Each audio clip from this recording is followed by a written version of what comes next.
गुरु ब्रह्मा गुरु विष्णु गुरुदेवो महेश्वर गुरु साक्षात् परब्रह्म तस्मै श्री गुरुवे नमः।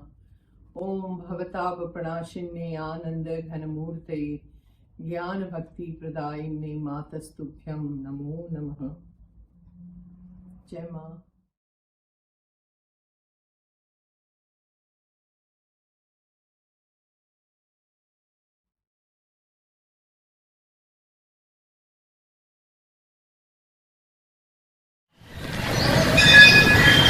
भगवान की स्थिति जो हम समझते हैं ना, प्रभु राम, भगवान श्री कृष्ण, अवतारिणी काली माता, इससे भी कितनी ऊंची स्थिति है ये।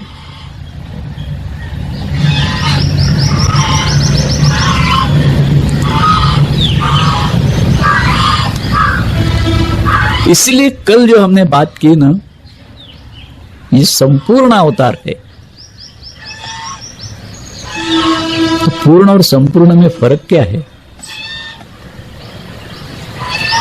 ये बात कल किसी ने पूछी थी मुझे। कि पूर्ण है, परिपूर्ण भी है, संपूर्ण भी है, तो ये संपूर्ण अवतार क्यों? क्या भेद है? परिपूर्ण, पूर्ण और संपूर्ण क्या भेद है?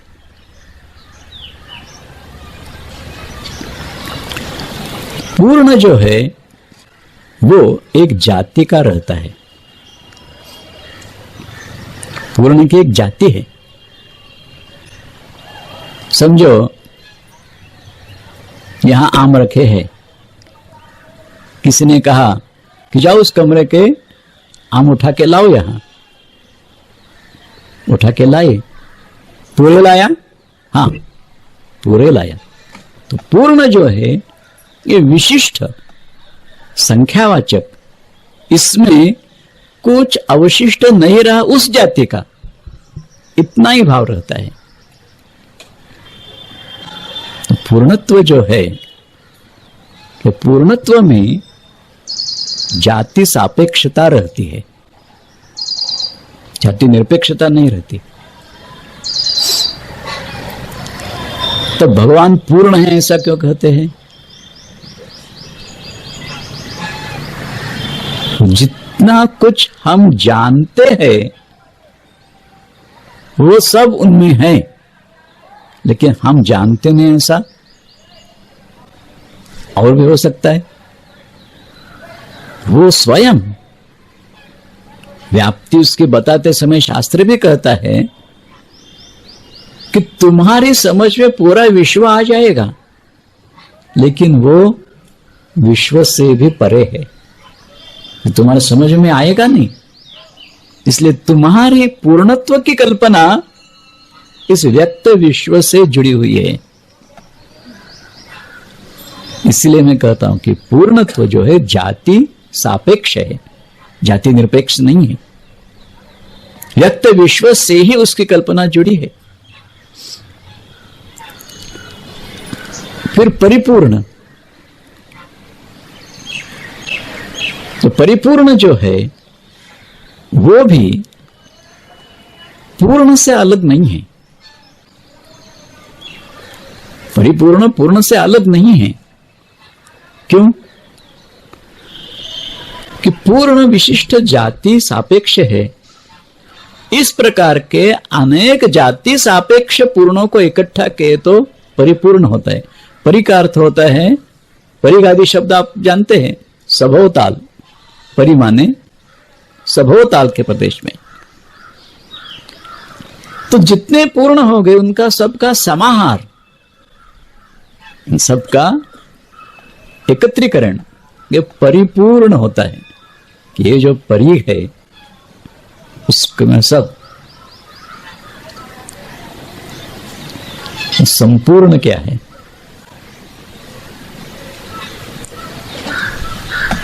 सम ये उपसर्ग है। संपूर्ण में सम उपसर्ग है। इसका अर्थ सम्यक होता है, यथार्थ रीति से। यथार्थ रीति से पूर्ण। तो पूर्ण का जो अर्थ मन में उद्भासित होता है, उसी अर्थ से पूर्ण, ये संपूर्ण, कुछ बाकी नहीं रहेगा।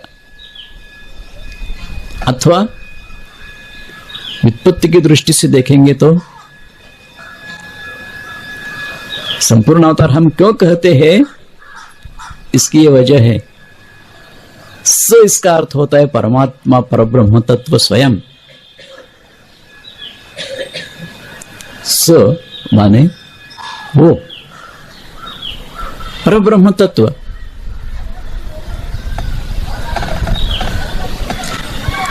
और पूर्ण यानी पूर्ण का एक अर्थ ये है, जैसा पात्र होता है ना, उसे पूर्ण कहते हैं। पूरयति अनेन तस्मात् पूर्णः, जिसके वजह से समझो पानी यहां है, यहां से यहां ढाल रहे हम, ये सब इधर का उधर का सब जगह का मिला के वहां हंडी तो भर दी, तो जिसकी वजह से कर रहे हैं इसे पूर्ण कहते हैं। पूरयति अनेन तस्मात् पूर्णः। तो एक ऐसा पात्र जिसमें पूर्ण रीति से ये समाविष्ट हो गया है, स परब्रह्म तत्व, जो विश्व विश्वातीत है, उसी को भी जो अपनी कक्षा में ले सकी है, उसे भी आवृत करके रही है, वो संपूर्ण है। उन्हीं के साथ ही अवतार है। परब्रह्म परमात्मा तत्व के साथ जो अवतार है, वही संपूर्ण अवतार है। मां जो है ना, तो मां शब्द भी बहुत बड़ा अद्भुत है। मां एक क्रियापद भी है। संस्कृत में मां क्रियापद है, कई अर्थ होते उसके। मां माती, इसका अर्थ होता है नापना। इस परब्रह्म तत्व को जो नाप सके, उसको भी अपनी कक्षा में लेके बैठी है, उसके साथ आई है, वो ही मां संपूर्ण अवतार है। तो इस दृष्टि से ये सब महात्मा लोग जो है ना, अंतरंग में इस बात को जरूर जानते हैं कि कुछ अलग विशेषता है, वैशिष्ट है इसमें।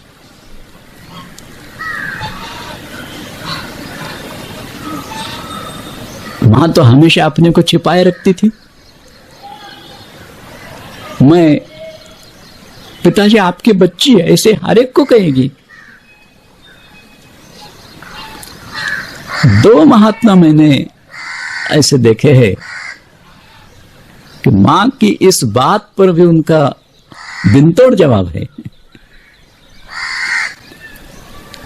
एक स्वामी गंगेश्वरानंद महाराज, विलक्षण भाव था इनका मां के प्रति। विश्व हिंदू परिषद की सहायता से पूरे विश्व में वेदों की प्रतिष्ठापना इन्होंने की है। वेद के बहुत बड़े निष्णात पंडित थे, अंध थे, दिख नहीं सकते थे। सिर्फ श्रवण से वेद उनकी विकृति सहित मुखोद्गत थे। विकृति सहित वेदों का अध्ययन और अर्थ सहित ये सोच भी नहीं सकते, उन्होंने पूर्ण किया था। ये इतना भी नहीं, किसी भी वेद की कौन सी भी ऋचाई इनको बताएंगे आधी, तो वो पूर्ण कर देते थे। इतना भी नहीं, अगर कहे तो इसके पीछे की, इसके पीछे की, इसके पीछे के, ऐसे बताते जाएंगे, आगे के तो बताते थे। प्रज्ञा चक्षु, तो इतनी अद्भुत निष्ठा।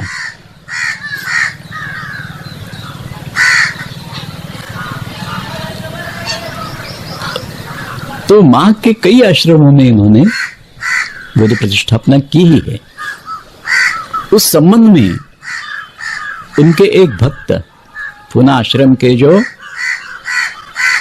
पहले पर जिन्होंने आश्रम को भूमि और दान दिया था, वो नागपाल में, वो नागपाल जी ये गंगेशरंद महाराज जी के भक्त थे, पंजाबी थे, इसलिए इनके भक्त थे। तो इन्होंने ये बात बताई मुझे।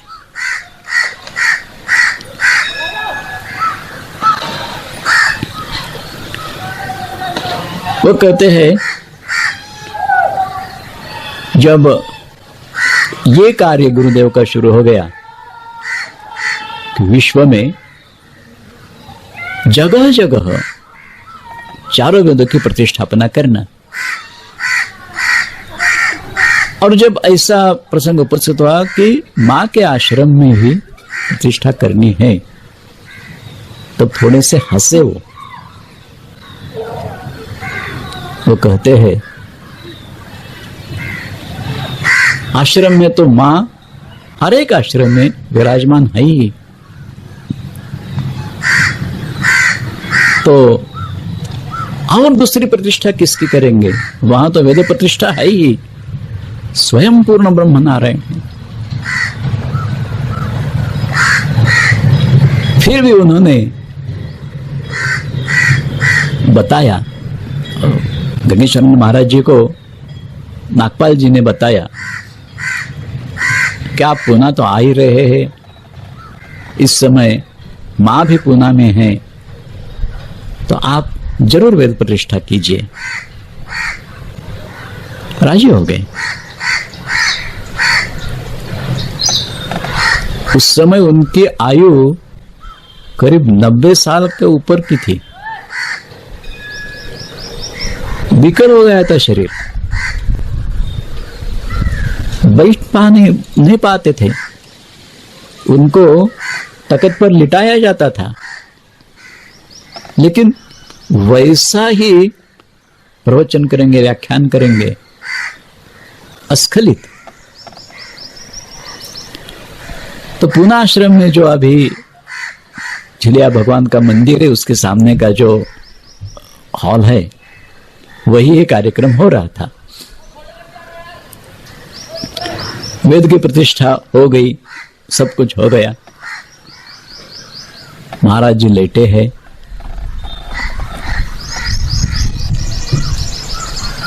इस प्रसंग में जो कुछ हुआ उसका कुछ आगे मैं उल्लेख करूंगा। यहां सिर्फ इस बात के लिए कह रहा हूं, मां के साथ किस प्रकार संबंध था इन लोगों का। और कभी कभी मां जैसे अपने को छिपाए रखती थी, उसी प्रकार मां को प्रकट कर सकते थे। सिर्फ इस बात के लिए इस प्रसंग का मैं उल्लेख कर रहा हूं यहां, लेकिन उसमें क्या क्या हुआ ये सब बातें आगे देख लेंगे। तो किसी ने कुछ सवाल किया मां को, मां तो कहती है,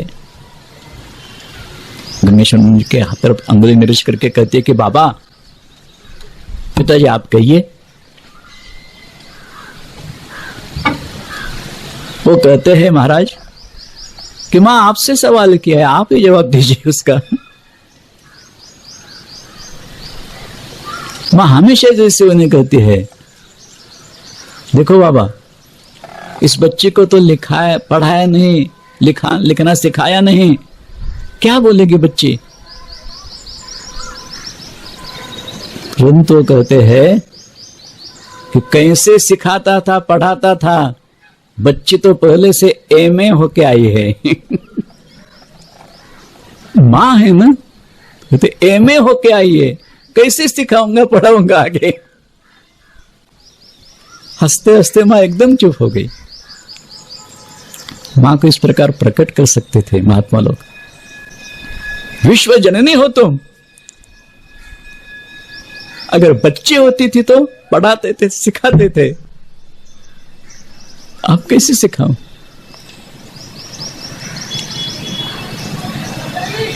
काननगढ़ के स्वामी पूज्य रामदास, ये भी एक जाने माने महात्मा, प्रभु रामचंद्र जी का नाम गान करना, इतना ही उनका काम। बहुत अद्भुत भाव के संत थे ये।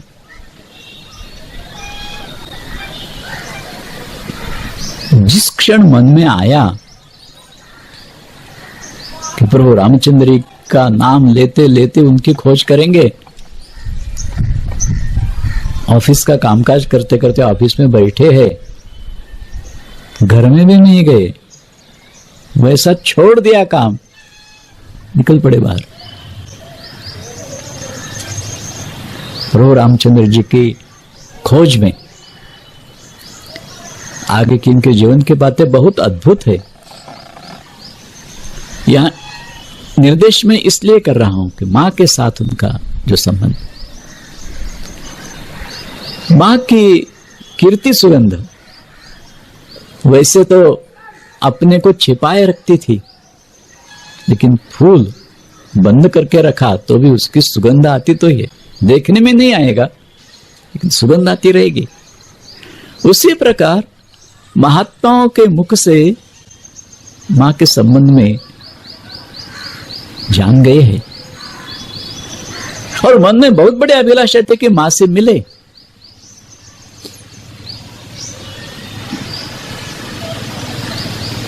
तो प्रसंग ऐसा, दक्षिण यात्रा में जब मां गई है, शायद 1952 साल की बात है,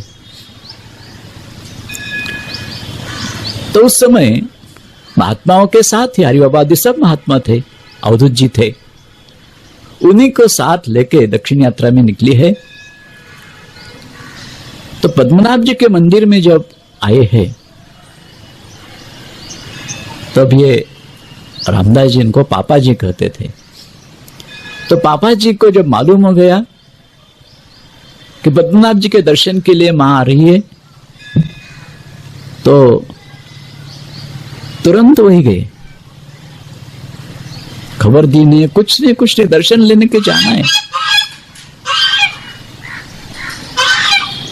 अब जब देखा ऐसे बाहर ही मंदिर के मुलाकात हो गई।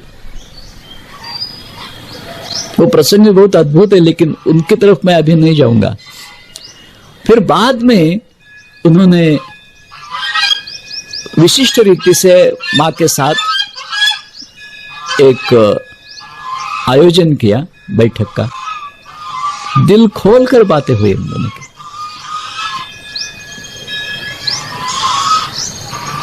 मां उन्हें पिताजी कहकर संबोधित कर रही है। वो कहते नहीं, आप बच्चे नहीं, मैं बच्चा हूं, आप मां हैं। मां कहती नहीं पिताजी, ये शरीर छोटे बच्चे है आपका। मजाक हो रही है दोनों की, लेकिन पापा जी तुरंत कहते हैं, देखो इस प्रकार कहने से कुछ मतलब नहीं है, प्रत्यक्ष क्या है देखो, तुम मां हो, मैं बच्चा हूं। कैसे?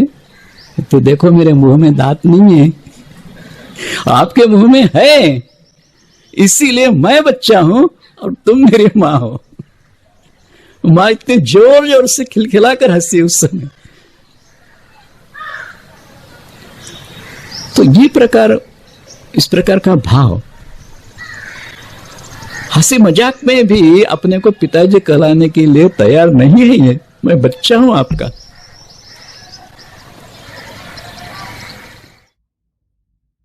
ओम भवताप प्रणाशिन्ने आनंद घनमूर्ते ज्ञान भक्ति प्रदायिने मातस्तुभ्यं नमो नमः। जय मां, सबको जय मां, जय मां।